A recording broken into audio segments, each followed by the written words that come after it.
Astro connect के ज्योतिष कार्यक्रम में आपका हार्दिक स्वागत है। नमस्कार। बात करेंगे मिथुन राशि वालों की और देखेंगे कि मई का महीना आप मिथुन राशि वालों के लिए किस प्रकार का रहने वाला है। मई के माह में ग्रहों की जो स्थिति है उसकी विशेष चर्चा नहीं करते हैं क्योंकि यह सबके इंटरेस्ट की बात नहीं होती है।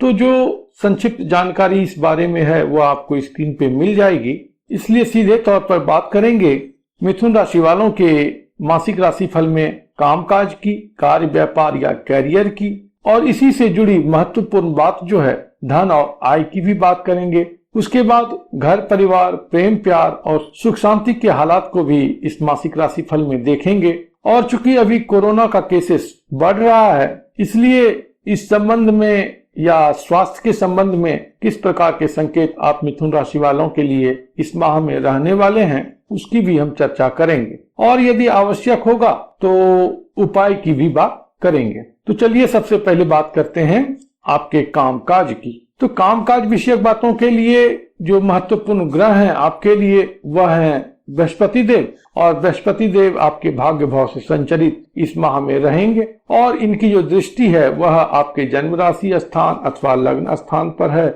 और पूर्व पुण्य भाव पर है। तो बहुत सुंदर स्थिति है। यह उन्नयन प्रदान करने वाला समय है, उन्नति और प्रगति देने वाला समय है। जहां तक देवगुरु बृहस्पति और कर्म भाव के स्वामी के तौर पर बृहस्पति की स्थिति है, तो यह एक अच्छा संकेत आपके लिए दे रहा है कि इस माह में कामकाज की स्थिति अच्छी रहेगी, प्रसन्नतापूर्ण स्थिति रहेगी, उन्नति होगी, प्रोन्नति होगी, प्रमोशन का जो एस्पेक्ट है वह अच्छा रहेगा।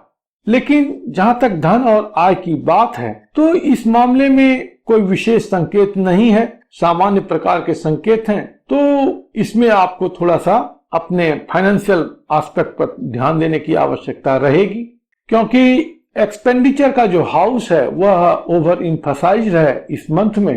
तो आय की तुलना में व्यय की अधिकता का संकेत है। तो अपने फाइनेंशियल स्ट्रेंथ को बरकरार रखने के लिए आपको हमेशा सजग रहना है कि अनावश्यक खर्च ना हो। अब बात कर लेते हैं कि आपके घर परिवार, प्रेम प्यार और सुख शांति की कैसी स्थिति इस माह में रहेगी। इस फ्रंट पर भी कोई विशेष चुनौती नहीं है, हालांकि रिलेशनशिप के एस्पेक्ट को लेकर के कुछ समस्या हो सकती है। खास करके जो लोग वैवाहिक जीवन में हैं तो उनका दाम्पत्य जीवन इस समय में थोड़ा सा कटुतापूर्ण हो सकता है, क्योंकि मंगल की दृष्टि है। इस कारण से लड़ाई झगड़े की स्थिति उत्पन्न होती है, वाद विवाद की स्थिति उत्पन्न होती है। और चूंकि आपके द्वादश भाव में राहु संचरित हैं और वहीं पर सूर्य भी संचरित हैं, तो इस कारण से जो आपसी दाम्पत्य सुख है उसमें कुछ कमी की संभावना इस माह में बनती है। प्रेम प्यार विषयक बातों में भी कुछ अस्पष्ट स्थिति रह सकती है, किसी कारण से कंफ्यूजन आदि बढ़ सकता है। तो आप इन बातों का ध्यान रखेंगे कि किसी प्रकार का कम्युनिकेशन गैप ना हो और किसी प्रकार का जो मिसकंसेप्शन अराइज ना हो। तो विशेष कोई चुनौती नहीं रहेगी, लगभग इस फ्रंट पर अच्छी स्थिति रहेगी, क्योंकि देवगुरु बृहस्पति का जो प्रभाव है, शुभ प्रभाव, वह आपके पंचम भाव पर पहुंच रहा है। चूंकि मंगल की दृष्टि का प्रभाव आपके घरेलू सुख शांति पर है, तो वहां पर थोड़ा सा कुछ वाद विवाद या कुछ समस्या की स्थिति हो सकती है, और उसमें कहीं न कहीं आप ही जिम्मेदार बनेंगे, क्योंकि आपके जन्म राशि स्थान या लग्न स्थान पर मंगल का प्रभाव बना हुआ है। इस कारण से आपका टेम्परामेंट थोड़ा सा सूटअप किया हुआ रहेगा, थोड़ा बढ़ा हुआ रहेगा, और बढ़े हुए टेम्परामेंट के साथ आप अपने घर और अपने स्पाउस दोनों को डील करेंगे तो कहीं न कहीं खतरा तो उत्पन्न होता है। तो वाद विवाद की स्थिति से आप बचेंगे तो यह माह आपके लिए शांतिपूर्ण ही रहेगा। जहां तक स्वास्थ्य की बात है तो स्वास्थ्य के मामले में थोड़ी आपको सावधानी की आवश्यकता है, क्योंकि अष्टम भाव में शनि संचरित हैं और मंगल की जो अष्टम दृष्टि है वह शनि पर बनी हुई है। तो चोट आदि लगने की संभावना रहती है, और इस माह में मेडिकल एक्सपेंस भी बढ़ सकता है, क्योंकि चार ग्रहों का जो प्रभाव है वह आपके house of expenditure, house of hospital पर है। तो थोड़ा सा आप अपने स्वास्थ्य को लेकर के इस माह में सजग रहिएगा तो कोई विशेष परेशानी नहीं होगी।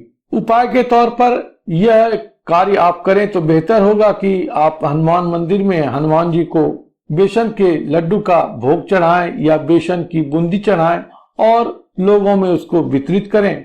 हनुमान चालीसा का पाठ यदि आप कर सकते हैं तो हनुमान चालीसा का पाठ करें और जो सफाई कर्मचारी होते हैं उनको आप कुछ दान दक्षिणा दिया करें, उनकी सहायता किया करें तो आपके लिए अच्छी स्थिति रहेगी। दूसरी बात यह है कि अगर आप प्रतिदिन कौवों को खाने के लिए कुछ रोटी का टुकड़ा या चावल आदि डाल सकते हैं तो यह भी आपके लिए बहुत अच्छा परिणाम देने वाला रहेगा। इससे कहीं न कहीं आपका जो जनरल वेलबींग है या स्वास्थ्य की बात है, ये सारी बातें अच्छी होंगी।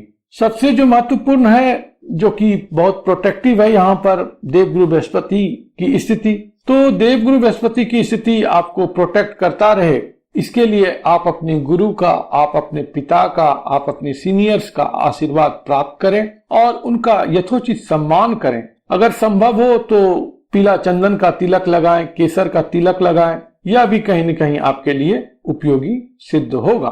प्रभु आप पर कृपा करें, आप स्वस्थ रहें, मस्त रहें और व्यस्त रहें। ओम नमो भगवते वासुदेवाय।